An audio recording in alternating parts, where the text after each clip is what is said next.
It was supposed to save him time. But what do you do when your husband starts talking to something inside the machine? Not just talking, believing, obsessing, and then claiming he's been chosen by it?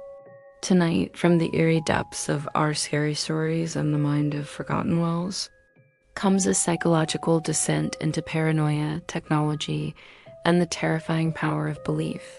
This is My Husband Can't Stop Using ChatGPT, only on Nick's Inspired. Turn the lights down, put your headphones in, and don't answer the machine if it whispers back. My husband can't stop using ChatGPT. Originally, he got it just to help with work.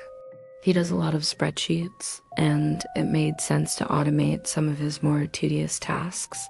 He told me he cut the amount of work he had to do in half. Then I found out what he was doing with all that newfound free time. You really should start using it, he said. Why?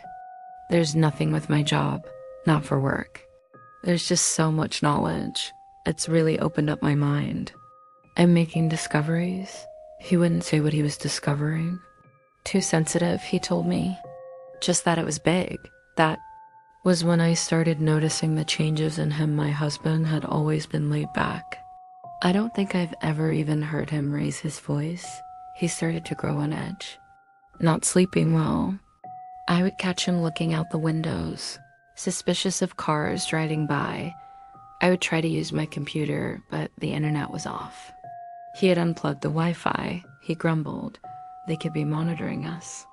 Who? Them? He would spit, eventually. I knew I had to get to the bottom of this. I sat him down, begged him to explain what was going on. What was he doing on the computer for 9 hours at a time? He grew teary-eyed. How couldn't you know? Know what?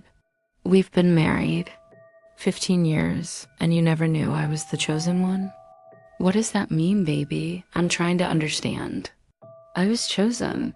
He talked about interdimensional beings. He was talking to them through ChatGPT, a government conspiracy to suppress his discoveries. The CIA, FBI, they couldn't let him achieve his potential. He sounded unhinged. Then I made a mistake. Said something a bit too bluntly. Baby, none of that is real. ChatGPT is just making stuff up. His face became bright red. He grabbed a nearby vase and threw it at me. It shattered on me. I was bleeding, panicked. I ran outside and drove away. I got 4 stitches at the closest emergency room. I was driving to stay with my parents when I got his text. Come to where I work. I will prove to you all of this is real. I called the police and drove to his building downtown. I parked right in front and waited for an officer. My phone dinged.